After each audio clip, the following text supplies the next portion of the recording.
अरे रानी, ओ रानी, सो रही हो क्या? अभी तक रानी की जिठानी जोर जोर से चिल्ला रही थी। घर के आंगन में खड़े होकर रानी यानी तभी मैं भागती हुई अपने कमरे से निकली और बोली, दीदी आ गई मैं। जिठानी बोली, रानी तुम्हारा नाम रानी है, तुम रानी नहीं हो। मैंने तुम्हें रात में ही समझाया था कि सुबह को जल्दी उठ जाना, तुम्हारी मुंह दिखाई की रस्म है। मैंने बोला कि दीदी रात को नींद ही नहीं आई, जगह नहीं है, और मन में थोड़ा डर था कि सुबह आँख नहीं खुली तो। रानी दीदी हंसती हुई बोली, रानी मेरी प्यारी देवरानी, जल्दी से घूंघट कर लो, अगर माँ जी आ गई तो हंगामा हो जाएगा। मैंने घूंघट किया ही था तभी माँ जी वहाँ आ गई और कड़कड़ाती आवाज में बोली, चलो अब क्या यही गपशप मारती रहोगी तुम दोनों? हमने चलना शुरू ही किया था तभी माँ जी ने रजनी दीदी के कंधे पर हाथ रखा और बोली, पता है ना कहाँ जाना है और कैसे जाना है? माँ जी ने बोला कि जब भी कोई बड़ा तुम्हारे सामने खड़ा हो तो हमेशा घूंघट में ही रहना और कम से कम अपने बड़ों के सामने आना, और बिना घूंघट के तो कभी नहीं। रजनी दीदी कुछ बोली ही नहीं, बस अपना सर हिलाकर हाँ बोल दिया। मैंने भी बस अपना सर हाँ में हिलाया।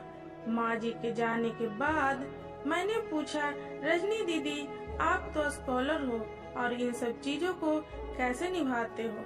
रजनी दीदी मुस्कुराई और बोली, मैं थारे जेठ जी से बहुत प्यार करती हूँ, इसलिए अभी तक चुपचाप सब चीजें निभा रही हूँ।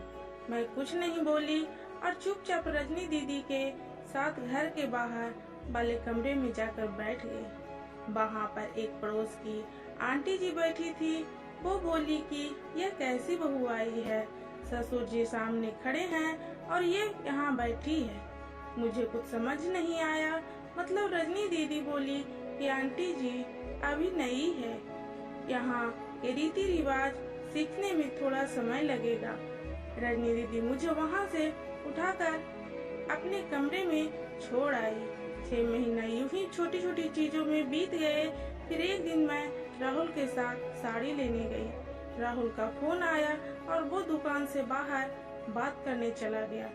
साड़ी की दुकान पर बेधड़क होकर साड़ियाँ देख रही थी, तभी साथ में बैठे हुए अंकल जी खासे। एक बार, फिर 2 बार, फिर 3 बार मैंने साड़ी वाले भैया से बोला, भैया इन अंकल जी को पानी दे दो, बहुत खांसी हो रही है। इन्हें अंकल जी भड़क उठे और बोले, क्या बदतमीजी लड़की है, ये कुछ शर्म लिहाज है या नहीं? इसे दुकान पर हंगामा देख राहुल बाहर से भागकर अंदर आया और अंदर आते ही अंकल जी के पैर छूकर बोले, मामा जी आप यहाँ? मैं घबरा के दुकान से बाहर निकल आई, एक लंबा घूंघट कर गाड़ी में बैठ गई। राहुल बाहर आया, गाड़ी में बैठकर गाड़ी बहुत तेज चलाने लगा। मैंने धीमी आवाज में बोला, गाड़ी बहुत तेज चला रहे हो, कहीं एक्सीडेंट न हो जाए।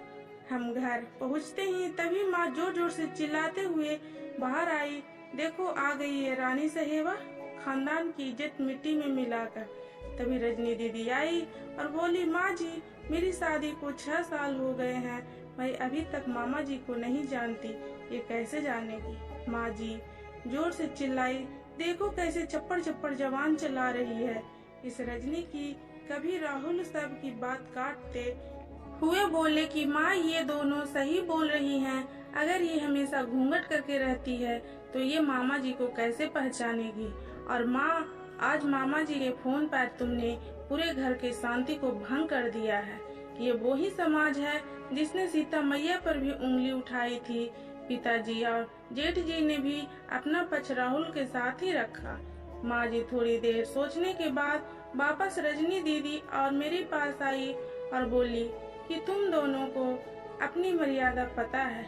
मुझे उम्मीद है कि तुम कभी भी मेरा सर शर्म से नीचे नहीं झुकने दोगी। हम एक ही परिवार के सदस्य हैं, हमें हमेशा साथ रहना है। अच्छा वक्त हो या बुरा वक्त, हर सदस्य को अपनी मर्यादा पता है। माँ जी ने मुझे और रजनी दीदी को गले लगा लिया। दोस्तों वीडियो देखने के लिए धन्यवाद।